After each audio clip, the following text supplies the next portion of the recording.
think about it. If it's your data, right? So if your data, your economy, the future of your country, critical industries, critical infrastructure, if it depends, upon another nation's data centers, their workforce, different geography, you're essentially outsourcing that future, assuming it's without contingencies. Welcome back inside our proactive newsroom. And joining me now is Khadija Mustafa. She is the newest member of the advisory council for VivoPower. And Khadija, it's great to see you. How are you? Doing great. Thanks, Steve. Good to have you along. Excited to learn a bit more about reasoning behind this decision to join the advisory council. I know that you've had a long career and a storied career with Microsoft and some other companies as well. So talk to me a little bit about why the advisory council for VivoPower is something you wanted to do.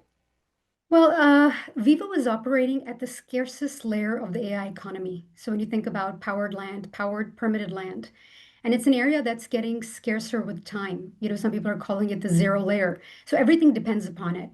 And it's also it's where all the bottleneck is happening. So it's the slowest challenge to solve. So they're right there. Yeah. You described AI in the past as the operating system for nations. Talk to me a little bit about why it's strategically important for governments to be concerning themselves with AI. Well, I mean, think about it. If it's your data, right? So if your data, your economy, the future of your country, critical industries, critical infrastructure, if it depends, upon another nation's data centers, their workforce, different geography, you're essentially outsourcing that future, assuming it's without contingencies, basically on someone else's terms.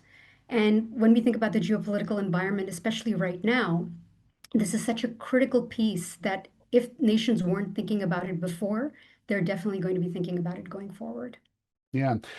As I mentioned, you've had a pretty storied career. You've worked with hyperscalers, you've worked with sovereign wealth funds. And I'm just wondering, as far as Vivo Power's model is concerned, how does that sort of stand out to you?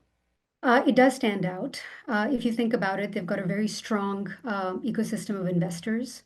So, top VCs who've invested in the likes of OpenAI and Anthropic, they're connected with royals, family offices that are supporting royals. So they've got this dispersed and very strong support network. They're also a B Corp.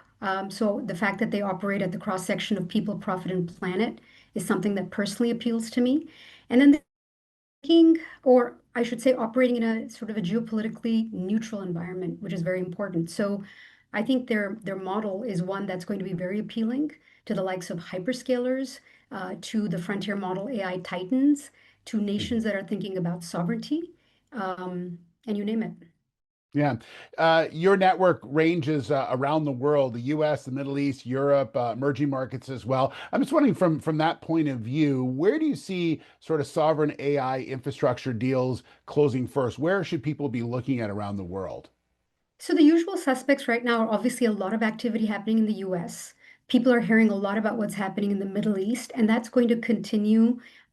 There's obviously some challenges right now, but you're going to see the Gulf countries where you see capital, a regulatory environment and urgency. So you're going to continue to see those deals happening, but also I would say middle powers, what Mark Carney calls middle powers.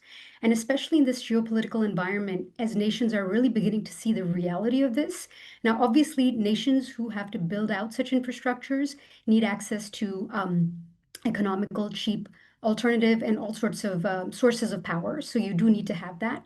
But countries that have big populations, or rather a lot of AI demand as well, it's going to be critical. So look to everything from East Africa, Southeast Asia, South Asia, Central Asia, and quite a few other places. It's going to be driven both in terms of national sovereign demand, but also when you think about the commercial sector. And of course, the big hyperscalers and the big companies that I've mentioned who want to be a provider to nations and commercial interests in so many different countries, and they want to be able to provide access to that even indirectly. Well, really appreciate your time. Thanks so much for being with us. It was good to meet you. Congratulations on your new posting of the Advisory Council. Thanks for having me. All right, there is Khadija Mustafa, newest member of the Advisory Council for VivoPower.